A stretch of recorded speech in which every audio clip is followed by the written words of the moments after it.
بسم الله الرحمن الرحیم. آغاز سخن یاد خدا باید کرد، آغاز سخن یاد خدا باید کرد، خود را به امید او رها باید کرد.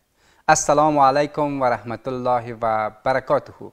هموطنان عزیز و بیننده های گران قدر، امیدوار هستیم که یک صبح خوش و خوب را آغاز کرده باشید. عزیزان، شما را خوش آمدید میگیم به فرارسیدن وقت نشر برنامه صبح معرف. بال خوشبختانه جناب محترم سید حسن سجادی، معاون تدریسی امی لیسه خصوصی را با خود داریم. جناب معاون صاحب، سلام، صبحتان بخیر. ممنون از اینکه به برنامه صبح معرف تشریف آوردید. سلام خدمت شما محترم و خدمت پرسنل و کارمندای محترم شما و همچنین یک سلام خاص برای تمام بینندگانی که ما را میبینه و صدای ما را میشنوه. انشالله که هر جا باشد در کنار فامیل و اعضای خود شاد و خرسند باشد. تشکر میکنم که امروز ما را پذیرفتین و خوشحال هستیم که با هم لحظاتی را باشیم با هم. لطف کردین. خب جناب سجادی صاحب گرامی، میشه در رابطه با کارهای عمده که شما در لیسه خصوصی انجام میدین چی است؟ جناب رحیمی صاحب، در قسمت مکتب اول یک بحث درباره تلویزیونتان میخوایم صحبت کنیم که خیلی خوشحال کننده است که یک رسانه است که معمولا همه جهان قدرت رسانه را پذیرفته که رسانه قدرت خیلی خاص داره و یک رسانه منحصر به معارف نونهالان است و این واقعا جای خوشحالی است که نونهالان تشویق میکنه و معرفی میکنه و انگیزه میده، داخل یک کم انگیزه میده. این جای خوشحالی است. لیسه خصوصی طلوع شمس قسمی که از نامش مشخص است لیسه است و در ولایت کابل حوزه ششم فعالیت داره و ما کوشش میکنیم که طبق وظیفه شرعی که داریم در دو بخش زیاد کار کنیم، یکی تعلیم و یک تربیت. یعنی هدف اصلی ما اینطور نیست که فقط ما به تعلیم پی ببریم و از تربیت دست بکشیم. یعنی تعلیم و تربیت دو مقوله است که در کنار هم میتونه یک جایی برسانه. یعنی دو بال مهمی برای پرواز است. بسیار خوب. خب جناب سجادی صاحب، در قسمت تعلیم خو هویدا است که درس است و امثال از یا. در قسمت تربیت چگونه شما برنامه داریم؟ در قسمت تربیت ما برنامه‌ای که داریم بیشتر بعضی اوقات برنامه مسابقات کتابخوانی کوشش میکنیم داشته باشیم. برنامه خیلی خوب داریم، مخصوصا می شاگردای اصول صنفی ما ضرورت به تربیت داره. ما برای اینا برنامه داریم که هفته‌وار یک مثل استودیوی شما استودیو داریم، سالن داریم که استادای محترم ما میای ویدیوهای آموزنده بر ازنا نشان میده. یک روز در هفته برنامه داره که ویدیوهای آموزنده را میبینه و جالبه که استادای ما زحمت میکشه، ارزیابی میکنه، شاگرد میگه از این ویدیو چی برداشت کردی و قشنگ ما روز به روز متوجه هستیم که هر روز شاگردان نکات بیشتر، نکات خوبتر از این میآموزه و همچنین در کنار بیشتر علاقمند کتاب و کتابخوانی و اینا هستیم. از این دو طریق بیشتر استفاده میکنیم. چقدر تاثیر میگذاره بالای متعلمین عزیز، خصوصا کسایی که اصول صنفی هستن؟ والا اون چی که ما برداشت کردیم از نگاه روانشناسی، وقتی که بررسی کنیم یک شاگرد در صنوف معمولا اصول صنفی اینا که است، یک قسمی است که در شروع یادگیری است. حتی از حرکت یک پرنده هم یک چیزی را میآموزه. خانواده میتونه نقش داشته باشه در تربیتشان، استاد میتونه نقش داشته باشه، محیط میتونه نقش داشته باشه. یعنی ویدیوها من مطمئن هستم که خیلی نقش مثبت می داشته باشه، چرا که او شاگردا در سنی نیست که ناخودآگاه یاد میگیره. اینطور نیست که قصد یادگیری داشته باشه، ولی اون که علاقمندی هم نداشته باشه حتما یاد میگیره چیزی بدون شک و مثل مانند کاغذ سفید است که چرا نوشت میشه. در قسمت امی که شما آموزش میتین، آیا مطابق به فرهنگ، کلچر و عنعنات افغانی خود ما است که بعض موضوعات اسلامی هم برشان گوشزد میشه؟ جناب رحیمی صاحب، ما خو فعلا حکومت اسلامی است و این اصل است. ما خود ما مسلمان زاده هستیم، طبیعی است که نکته را در نظر میگیریم. ویدیوهایی که در نظر گرفته میشه، کتابایی که معرفی میشه، قطعا پیش حتی بررسی میشه از طریق استاد، از طریق اداره لیسه بررسی میشه که آیا این ویدیو چقدر نکات مثبت، پوینت مثبت داره. ما شاید بعض ویدیوهای آموزنده داریم که توسط بعضی کشورهای دیگه جور شده، اونا شاید 50% نکات آموزنده داشته باشه، ما 50% منحرف میکنه. پس ما کوشش میکنیم یک ویدیوهایی رو نشان بدیم که نکات مثبتش اگر فول نباشه داخل ترجیح داشته باشه و زیادتر باشه. بله. ارتباطتان با خانواده‌های گرامی تا چی است؟ ارتباط با خانواده مخصوصا ما خودم که بیشتر ارتباط داریم از طریق اداره اینا. ارتباط ما تقریبا مستقیم و زیاد است. ما مثلا ما شاگرد از طریق دایری یک کتاب دایری داریم که مشکلات شاگردا را هم برشان اطلاع میتیم و در کنار از او تنها مشکل نیست یک شاگردی که یک کار خوب میکنه یک فعالیت نیک انجام میده از اون طریق هم تشویق میشه با نوشتن استاره و تشویق اینا و همچنین با والدین تماس میگیریم یا در جلسات والدین ما یک سیستمی که خود ما داریم اکثرا مکاتب هم شاید داشته باشه که هم والدین تشویق میکنیم والدینی که حتی از در شی تلویزیون شما من دست و پای والدین رو میبوسم که برای شاگرد خود اهمیت میده برای اولاد خود اهمیت میده و تشویقش میکنه و مثل یک بازو در کنارش هست. من از امیال پیش روی کمرم دست اونا رو میبوسم و تشکر میکنم و همچنین والدینایی که بعض مشکلات داره حالا بر دلیل مشکلات داره از اونا خواهش میکنم که از راه تنبیه استفاده نکنه بلکه از راه تشویق از راه معرفی الگوها چنانچه که یک مقوله است که قبلا عقیده بود که میگه fear based life یک اصطلاح است که میگه شاگرد اگر بخوای یک جای برسانی باید وحشت داشته باشی باید ترس بیتی اما فعلا اون برنامه نیست میگه strive for excellent میگه اگر میخوای به یک جای برسه تلاش کنی تلاش تنها شاگرد نیست بلکه والدینش هم تلاش کنه ارتباط خوب است. بله همین قسمت تربیتشان زیاد پرحرفی هم نشه جناب سجادی صاحب گرامی چقدر واگذار میکنین به والدین به خانواده؟ ما مسئولیت اصلی رو به والدین میگذاریم. ما در واقع به عنوان استاد یا به عنوان اداره مکتب کوشش میکنیم که نقاط ضعف شناسایی بکنیم و خود ما یگان طرحهایی رو میگیریم بیشتر با والدین در جریان میگذاریم که شما با ما همکار باشین. یعنی بین اداره و استاد و همچنین والدین یک ارتباط نزدیک باید باشه تا اینکه به یک جایی برسیم. بله و تو کدام سنین هم شما مشخص کردین محدود کردین به این مکتب جذب کنین؟ نیست سن خاص را معمولا خو برای معارف خو برنامه است خو سن 7 سالگی است اما دوران یک صنف قبلی هم است که نرسری که اون معمولا صنف 5 6 ساله ایناست معمولا مطابق معارفش میریم. بسیار خوب. خب جناب استادجی صاحب در طول همه قدر که فعالیت داشته مکتب شما کدام در فراغت هم داشتین؟ ما فراغت داشتیم امسال موفقانه یک دوره فراغت داشتیم. جالب اینجا بود که صنف 12 ما خیلی یک شاگردای نخبه بود که ان شاء الله امیدوارم که یک نتیجه خوب بگیره. ما شاگرد را داشتیم که در تمام سالهای خود اول نمره عمومی بود که سال فارغ میشه و هر روز منتظر هستم که به یک جایگاه برسه. داشتیم امسال. کدام دور امتحان کنکور هم سپری کرده شاگردانتان از این مکتب؟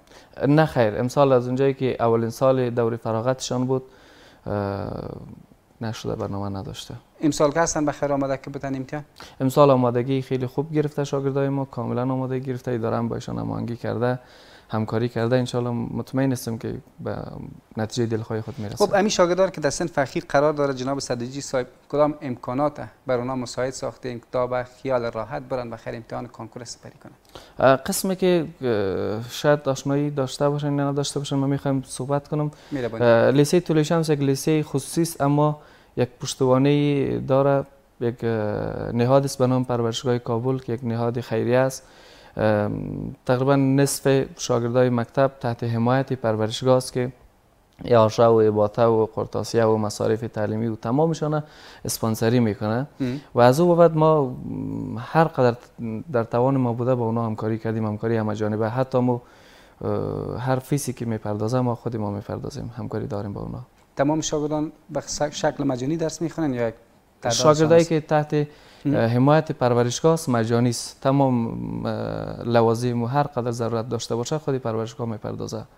ما یک بخش از شاگردای ما هم فیسکی است که اونا با از طریق والدین خود حمایت میشه. خیلی سپاس جناب سید حسن سجادی معاون تدریسی لیسه خصوصی طلوع شمس. تشکر سلامت و پیروز باشین. بخیر باشین.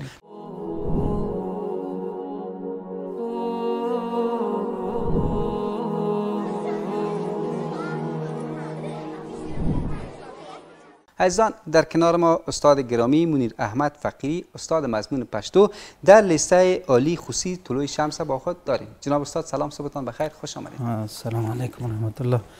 بسم الله الرحمن الرحیم نحمده و نصلی علی رسوله الکریم اما بعد اعوذ بالله من الشیطان الرجیم بسم الله الرحمن الرحیم رب اشرح لی صدری و یسر لی امری واحلل عقدة من لسانی یفقهوا قولی. زه هم په خپل وار سره تاسو محترم ته او همدارنګه ستاسو محترمو کارکوونکو ته او همدارنګه ټولو لیدونکو او کتونکو ته خپل سلامونه، نیکې هیلې او د بریالیتوب روڼ سهار غواړم. سلامت باشین استاد گرامی، لطف کردین. خب استاد، میشه در قسمت از این مسلک مقدس معلمی که شما رو آوردین و تدریس میکنید این مکتب مدت چقدر وقت میگذره؟ سوال بسیار خوب است او ستاسو له پوښتنې نه مننه. زما د ښوونکي په حیث د دندې تقریبا 14 کاله کېږي، ولې د طلوع شمس په ښوونځي کې مې د 1490 را په دې خوا، یعنې تقریبا 15 کاله کېږي چې زه په طلوع شمس کې د پښتو ښوونکي په حیث دنده ترسره کوم. کدام صنف استاد تدریس میکنین؟ درس دارین در کدام صنف؟ مخکې مې نورو صنفونو کې یعنې د 4 نه تر 6 پورې تدریس کړی دی، ولې اوس مهال په 1403 هجري شمسي کال کې ما ته له 9 نه تر 12 پورې ټولګي راسپارل شوي دي او زه د پښتو درس زده کوونکو ته وړاندې کوم. بسیار خوب. و استاد گرامی ماشاءالله شما از تجربه خوب برخوردار هم هستین. از کدام میتود استفاده میکنین تا همین درس مضمون پشتو به شاگردان عزیز ما دلچسب قرار بگیرن و درست فرا بگیرن؟ مننه. میتودونه خو ډیر دی او موږ کوشش کوو چې پر زده کوونکو متمرکز میتودونو څخه ګټه واخلو، ځکه دا یوازینۍ لار ده چې ډیره مثبته ثابته شوې ده. او بیا که چېرته ځینې زده کوونکي ستونزه ولري، بیا په دې صورت کې موږ کولی شو د ګروپي کارونو نه کار واخلو. بیا په ګروپي کار کې د زده کوونکو د استعداد نه هم موږ کولی شو ګټه واخلو. دلته هغه لایق زده کوونکي په ګروپونو کې تنظیمیږي او دغه لایق زده کوونکي کولی شي هغه خپل ټولګیوال چې لږ ضعیفه دي په لیک لوست باندې راولي او دوی سره کمک وکړي. بله استاد، از جمله همین شاگردانی که شما تدریس کردین تو کدام شاگردتان بوده که مثل زبان مادریش واره لسان زیبای پشتو را صحبت کنه؟ لبعد مرغه نه، داسې ځینې چې دي ټولنه کې دا ژبه په ټولنه کې زده کیږي او دوی فقط همغه څو ساعته چې موږ سره دي همغه صنف کې ټولګي کې چې موږ غږیږو همغه باندې اکتفا کوي او بیا ټولنې ته چې ورځي ټولنه د دري ژبو ټولنه ده، نو دوی له بعد مرغه دې هدف ته ناستو رسیدلی، ولې کوشش مو دا دی انشاءالله چې دا هدف او دغه موخه هم ترلاسه کړو چې دوی کله په خیر د 12 نه فارغېږي لکه د دري ژبې یا مورنۍ ژبې په څیر دوی په پښتو هم وغږیږي او راحت اوسي. بله. چرا استاد خیالات هستی شما در چی میبینین که نمیتونن تنها در درس های مکتب، چون اینجا جایش از جایگاهش است که باید آدم لسان یاد بگیره؟ در بیرون خود طبعا آدم میبینه صحبت میکنه ولی قسمی که باید به شکل ادبیات باشه نیست. سمه خبره ده ستاسو له پوښتنې نه مننه. سلامت. ګورئ موږ په د ژبې په تدریس کې 4 تکړتوبونه لرو: اوریدل، خبرې کول، لوستل او لیکل. یعنی د ژبې ښوونکي ته پکار ده چې په دغه 4 مهارتونو باندې کار وکړي. هغه که مثلا موږ او تاسو اوس رااخلو پښتو ژبه په ښوونځیو کې له 4م ټولګي نه شروع کیږي. نو 4م ټولګي کې که دغه زده کوونکي باندې دغه 4 مهارتونه کار شي، یعنی هم دا یو څه واوري، هم یو څه ولیکي او هم یو خبرې وکړي، نو په دغه صورت کې کولی شو له 4م نه چې شروع کړو او دا سلسله په منظم ډول تر 12مه پورې ورسیږي او استادان مسلکي او یو استاد اوسي، تقریبا مثلا په متوسطه دوره کې تر 6مه پورې یو استاد، بیا د 9 نه تر 12مه بل استاد. انشاءالله دغه موخه ته موږ رسیده شو. بله استاد، شما بیشتر فوکس یا تاکیدتان بالای همین 4 مهارت را گفتین کدامش می باشه؟ دا خو د ژبې د زده کړې تکړتوبونه دي، یعنی یو ښوونکي ته لازمه ده چې په دغه 4 واړو کار وکړي. در این جریان تدریس که شما میکنید استاد زیادتر تمرکزتان بالای کدام مهارت می باشه که بیشتر بتونن بخوانن، صحبت کنن؟ موږ چې اوس مهال کار کوو زیات پاملرنه مو په دې کې ده چې یو زده کوونکی متن روان ولولي او د دغه متن په مفهوم باندې ځان پوه کړي، یعنی هغه کوم لغتونه چې پکې راغلي یا متن باید د متن مفهوم موږ ته دوباره ارائه کړي په خپله ژبه.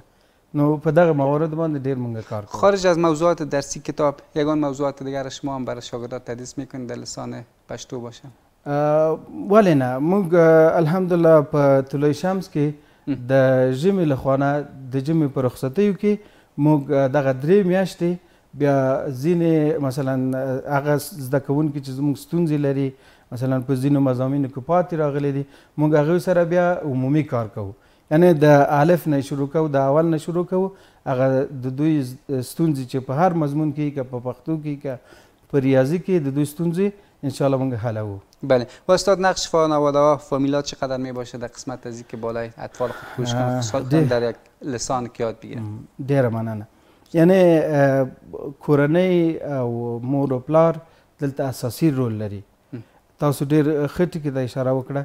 که چیرته د ښوونکو سره والدین مور او پلار همغږي شي، دوی سره مثلا مرسته وکړي د درسي چارو کې، که مثلا یو مور او پلار باسواده وي خو ښه ترخه، ولې که چیرته سواد هم نه لري باید له دغه زده کوونکي یا خپل اولادونه چې رالیږي کله چې دوی بیرته کور ته ځي باید د دغوی له درسونو نه د درس د جریان نه پوښتنه وکړي، ځکه په دغه صورت کې زده کوونکی د مسؤلیت احساس کوي. نو دلته چې کله د مسؤلیت احساس رامنځته شو هغه که هر مضموني که د ژبې مضموني کولی شي مور او پلار خو څون پوهېږي له زده کوونکي له خپل اولاد نه زیات پوهېږي، کولی شي د دوی سره په هماغه اړونده مضمون کې مرسته وکړي. بله. و استاد گرامی اگر شاگردان نتوانند درس پشتو را درست یاد بگیرند به خاطر از اینکه تنبیه شوند شما از کدام وسیله اسباب کار میگیرین تا اونا هم بتونن همین درس یاد بگیرن؟ نو موږ خو ورته بیلګې او مثالونه راولو و د بیلګې په ډول موږ وایو که د یو چا یوه ژبه زده یي هغه یو کس دی، ولې که مثلا 2 ژبې زده یي هغه د 2 کسانو کار کولی شي. نو تاسو نه غواړئ چې مثلا د 2 کسانو کار وکئ، نو طبعا هر څوک یې غواړي. نو په دې صورت کې موږ دوی ته تشویق کوو، مثلا بیا ځینې وخت ورته وایو چې دا د تنبیه په صورت کې تاسو ته مثلا ښه خبره نه ده چې تاسو د 12 نه فارغ شئ او مثلا په پښتو ژبه چې زموږ د هیواد د دري او پښتو د دواړه رسمي ژبې دي او په دې باندې پوه نشئ او ځان اته معرفی نشئ کړئ، دا بیا د تاسو دپاره شرم دی. بله. و امتحان هم که شما زمانی که وقتش میرسه میگیرین ناکام هم می داشته باشین از متعلمین در مضمون پشتو؟ طبعا دا شی ده، ځکه چې ازموینه هم دې ته وایي چې یا هم کامیاب باید ولري او هم ناکام، ځکه هغه زده کوونکي چې خواري کړي، هغه زده کوونکي چې ځان رسولی هغه باید ښې نمرې واخلي، او هغه زده کوونکي چې مثلا کار نه دی کړی تنبلي کړې ده هغه باید خپله هغه نمرې یعنې ښکته نمرې واخلي چې دغه ناکامي د دې باعث شي چې دی نور پسې وهڅول شي او ځان ورسوي. بله. همین شاگردانی که استاد در مضمون پشتو درست یاد نمیگیرن و تنبیهی میکنن آیا شما هم تجدید نظر میکنید در جریان که تدریس میکنید؟ ولې نه، موږ ورسره هغه کوشش چې مثلا نورو سره کوو له دغه زده کوونکو سره بیا ډېره مثلا کوشش کوو او هڅه کوو چې دوی لکه د نورو په څیر ورسیږي او نو له ټولګیوالو څخه یې هم په دغه برخه کې مرسته غواړو. بله. حتی با مسئولین خود مکتب کسی که در رأس است همراهشان صحبت کردین که یگان صنف اختصاصی به خاطر لسان پشتو برگزار کنند بعد از وقتهایی که شما می داشته باشین؟ ما مخکې یادونه وکړه چې دغه اختصاصي صنفونه بیا موږ په ژمي کې لرو. نه در جریان سال باشه ته؟ د کال په جریان کې انشاءالله په دې اړه به هم موږ یو تجدید نظر وکړو او هغه کسان چې لږ ذره پاتې راغلی دي د دوی دپاره به هم یو صنف انشاءالله په نظر کې ونیسو. خیلی سپاس جناب استاد گرامی منیر احمد فقیری از حضورتان به برنامه صبح معارف. کدام حرف گفتنی پیام اگر داشته باشین مهرباني. د تاسو نه هم ډېره مننه، خوشحاله چې تاسو موږ راوغوښتلو او دلته یو شیبه د زړه خواله وکړه او زما یوازینۍ هیله له ټولو هیوادوالو نه دا ده چې خپل وحدت وساتي. لکه یو شاعر وایي چې لکه باغ یو مملکت وګڼه وروره په هر قسم ګلونه بوټې ګوره، ونې ډېرې خو باغ یو دی که پوهېږې که کوې بل رنګه فکر ډېر غولېږې. نو موږ باید په هر صورت کې خپل یووالی وساتو ځکه یووالی زموږ حقیقي ځواک دی او زده کوونکو او والدینو ته مو دا توصیه او دا پیغام دی د وړوکي ورور په حیث چې والدین د خپل اولادونو نه د لوستونو په اړه پوښتنې وکړي، دوی دې وهڅوي. او همدارنګه زده کوونکو ته مو دا پیغام ده چې دوی باید په ژوند کې او په د مکتب په بهیر کې باید موخه ولري. د دغه موخې په اساس باید دوی خپل دغه موخه باید تعقیب کړي او خپل وخت باید بې ځایه ضایع نه کړي او خپل وخت باید په ارزښت قایل شي. خیلی سپاس جناب استاد گرامی، بازم از پیام نیک و زیبایی. تاسو هم ډېره مننه. بخیر باشید.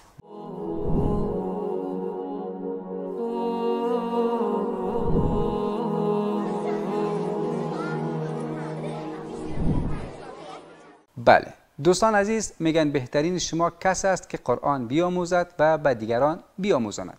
با سلام مجدد عزیزان، خوش آمدین به ادامه برنامه صبح معرف. حال چی خوب است که یک تلاوت زیبای قرآن عظیم الشان از سید سلیمان جان با هم یک جا بشنویم. میربانی. اللهم صل علی محمد و آل محمد. اعوذ بالله من الشیطان الرجیم. بسم الله الرحمن الرحيم.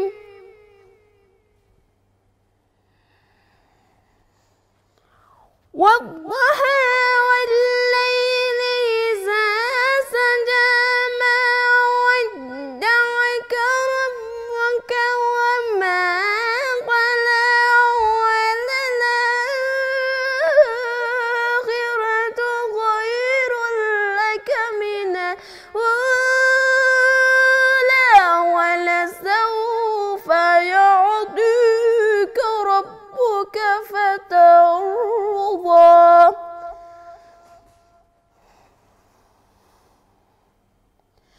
ألم يجدك يتيما فآوى ووجدك ضالا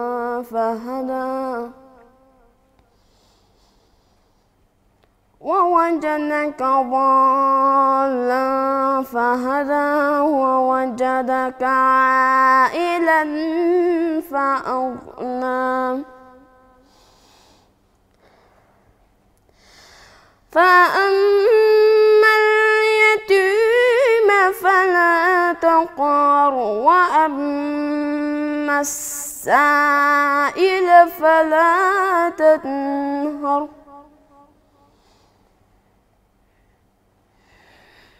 وأما بنعمة ربك فحدث. لا إله إلا الله والله أكبر. بسم الله الرحمن الرحيم. ألم نشرح لك صدرك ووضعنا عنك وزرك الذي أنقض ظهرك ورفعنا لك ذكرك. فإن مع العسر يسرا. إن مع العسر يسرا.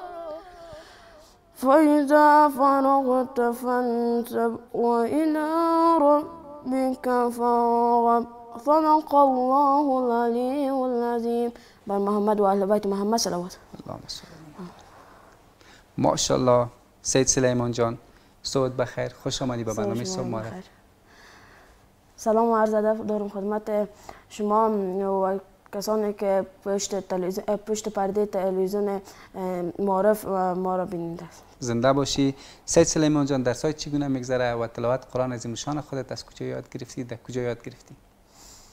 در پیش خانه ما مسجد است، پیش قاری احمد شکیب طاهری. خب در مسجد یاد گرفتی؟ بله. در مکتب هم سرتان کار میشه موضوعهای بله. علوم دینی؟ بله. خود به کدام مضمون زیاد علاقه‌مند هستی سید سلیمان؟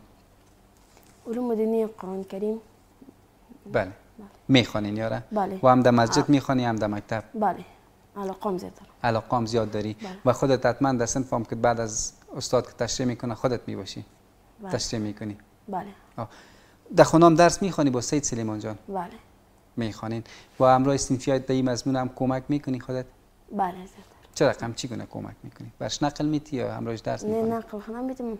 افرادی که در پایین میشینه یا یک چوکی به ما بیشتر هستن بر از اونا مثلا غلطی که میکنم یا چی ندارم میایم در پایین من میشینن و ما برشان یاد میتیم ما پیش از او میرم در برشان یاد میتیم. یاد میتی. و در قسمت کارهای خانگی چگونه سید سلیمان جان؟ خوب است. ناشته میکنین کارهای خانگی تا؟ صنف 7 هستی و در آینده خودت چی میخوای که شوی چی کاره باشی؟ قاری میخوایم باشم. یک قاری صاحب خوب سعی که بخیر بتونی قرآن عظیم الشان حفظ کنی. حالا چند سپاره قرآن کریم حفظ کردی خودت یاد داری یا تنها یک چند آیت یاد داری؟ نه یاد دارم حفظ نکردیم. حفظ نکردی؟ 3 بار 2.5 بار چی کردیم ختم کردیم. در سپاره 17 هم برای بابا. از طرف صبح هم قرآن کریم خودت تلاوت میکنی؟ بله. چقدر میخوانی؟ نه چی یک نیم سپاره میخوام. نیم سپاره میخوانی و بعد از اون میری طرف مکتبه؟ اول 4 بر حساب میخویم دوش میریم بعدش میریم پیش قاری ما یک چی درس میخونیم تلاوت های مجلسی ترتیل تجوید و بارسینه و یکان مطالب دیگر و بعدش میریم یک قرآن میخونیم درس مهم میخونیم باز تا 11:30 بجره خلاص باز میریم مکتب طرف مکتب میری. خب گفتنی خودت به همسنفیای که اونا نمیرن در مسجد تنها فقط مکتب میرن به اونا چی میگی خودت؟ چی؟ مسلمان کسی با قرآن نماز روزه و همه چیز رو بزنی. نمیشه تنها که یک درس بخونی. بله. باید ادب هم داشته باشی. نظافت همه چیز باید داشته باشی. امیره که من میگم که وقتتان را هدر ندین. صرف قرآن کریم درس بخونین مکتبتان رو درسایتان رو کوشش کنین. زنده باشی خودتان بخیر هم به درسای مکتبت کوشش کن و هم به درسای علوم دینیت برس. درست است؟ زنده باشی.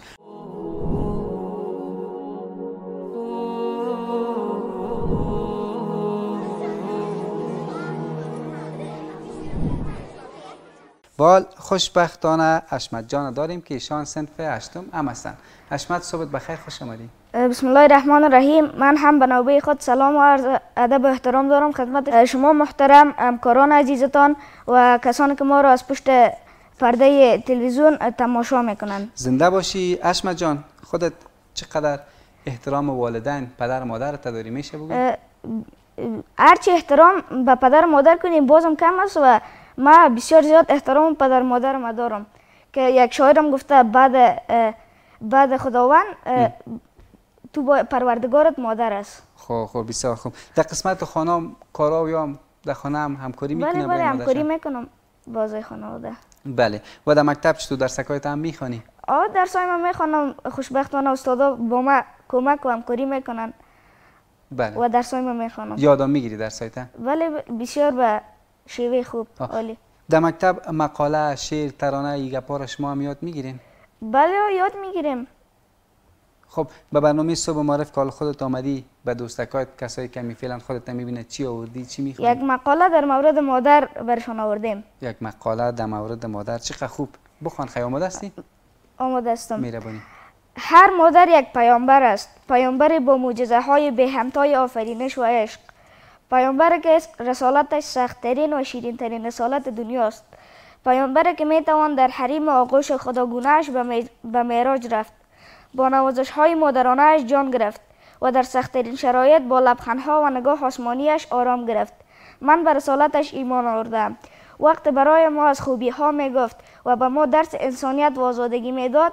من به این باور رسیدم که زنها دست آفریننده خدا در روی این سیاره اند. ماشاءالله. کی یاد داده بوده ایره حشمت جان؟ ایره با کمک استادا یاد گرفتی. در سر فایل تو یگان وقت فایل میشین در قطار بعد دیگه دوستکای تو میخوانی؟ هر روز. اما هر وقتی که برنامه ما نوبت باشه سهم میگیریم در برنامه. سهم میگیری. چقدر خودت همون روزی که سهم میگیری در خانه آمادگی میگیری باز؟ در خانه یک ساعت نیم ساعت برش وقت میگذاریم. آمادگی را کامل برش میگیریم. در فامیل باز تو کسی هست که همراه خودت کمک کنه در قسمت بله برادرم با من کمک میکنه. برادرت کمک از خودت کده کلانتر است؟ فارغ است. فارغ است. و درسای تیجت چطور به کدام مضمون زیاد خودت علاقه‌مند هستی؟ خودم به مضمون ریاضی. به مضمون ریاضی. چقدر ریاضی را خودت یاد گرفتی در این مکتب؟ ریاضی را با کمک استادم دیگه فعلا یاد گرفتیم به شیوه عالی و خوب. کدام سوال اگه فعلا برات بتعمل کردم میتونی؟ ببینیم دیگه که توانم میرسه. جمع، ضرب، تقسیم گپا را یاد داری خودت؟ یاد داریم. خوب سی؟ خوب سی. و در قسمت کارهای خانگی تا هم خودت انجام میدی یا عمو بیادر کلان کمرای درس میخوان؟ کارخانگی را تا وضع توان خودم باشه خودم انجام میدیم. وقتی از زور ما بالاتر بود کمک ازش میگیریم. کمک میگیری؟ تو خود نمیتی که باز کلگیشه بگی نوشته نه دیگه باز خودم یاد نمیگیریم. خودتان یاد نمیگیری. و داینده خودت چی میخوای که بخیر شوی حشمت الله؟ داینده تحصیلی میخوایم یک دکتر شوم و داینده ورزشی میخوایم یک فوتبالیست شوم. یک فوتبالیست. تو رشته را باز تو مسلک میشه هم پیش ببری هم فوتبالیست باشی هم دکتر؟ میشه دیگه یک ذره وقت بهش میگذاری. یک ذره وقت و انسان کوشش کنه هر کار را که بخواد میتونه. خب بخیر روز برسه که خودت واقعیت هم یک فوتبالیست شوی و هم یک دکتر خوب. کدام پیام یا گفتنی به همسن سالت داشته باشی چی میگی؟ پیام ما به همسنای می نمیست که درس خود بخوانند و داینده به یک دیوال نادانی بر نخورند که زو برآمده نتانند. درس خود بخوانند، کوشش کنند و در همه عرصه زندگی موفق باشند تا به یک جای خوبتر برسند. بسیار عالی. حشمت الله جان دیوار نادانی یعنی چی؟ یعنی در چهار دیواری نادانی بر نخورند؟ یعنی یک جای نفته که خود کشیده نتانه. بله. و باید درس بخونه، تعلیم کنه، دانش بیاموزه که از امون منجریق که از امون مشکلات خود بکشه. بسیار عالی. خوب پیام داشتی حشمت جان. موفق باشی. تشکر از خودت.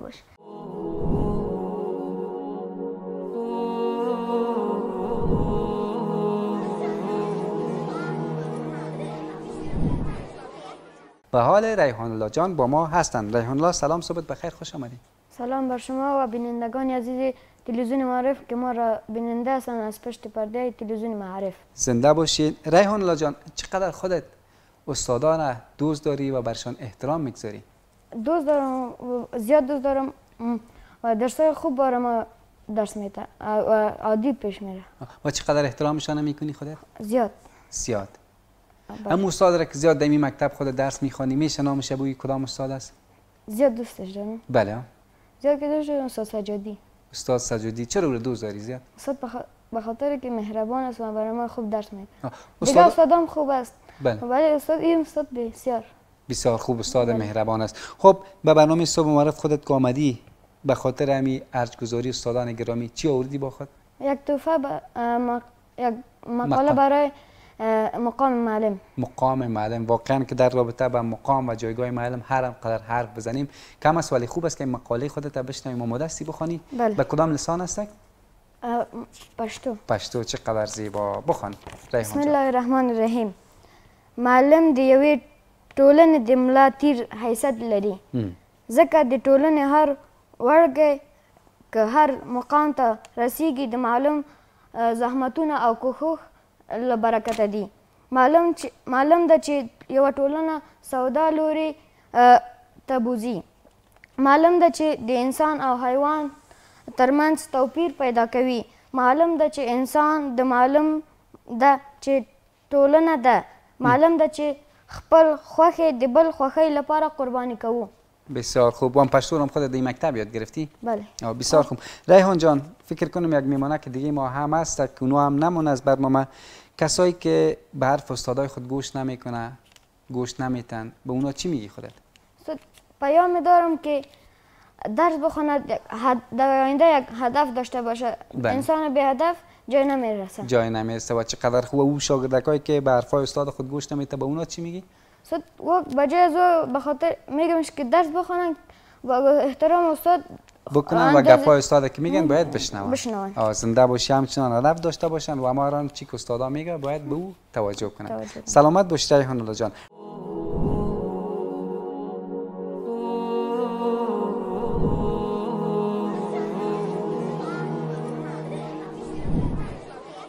فعال میلاد جان داریم که یک تاپیک یا یک مقاله در رابطه با معلم آماده ساخته که از ایشان میشنویم. میلاد جان سلام، صبحت بخیر، مهربانی بفرمایید. در قدم اول سلام عرض ادب دارم خدمت شما مجری و کسانی که ما را از پرده پشت تلویزیون میبینند. سلامت باشی. میلا جان فکر کنم یک مقاله در بله مقاله آماده کردین درباره معلم در انگلیسی است. بله باز ترجمه میتونین که بله. مهربانی بفرمایید. In the name of Allah, topic is about teacher. یک مقاله راجع به معلم. Teacher in the society is necessity. میگه معلم در جامعه بسیار مهم است and it is important و بسیار مهم است. Pupil for children necessity teacher. میگه مردم برای اطفال خود به معلم نیاز دارند. Teacher instructor one person. معلم راهنمای یک شخص است. A good benefit for children و یک فایده خوب برای اطفال است.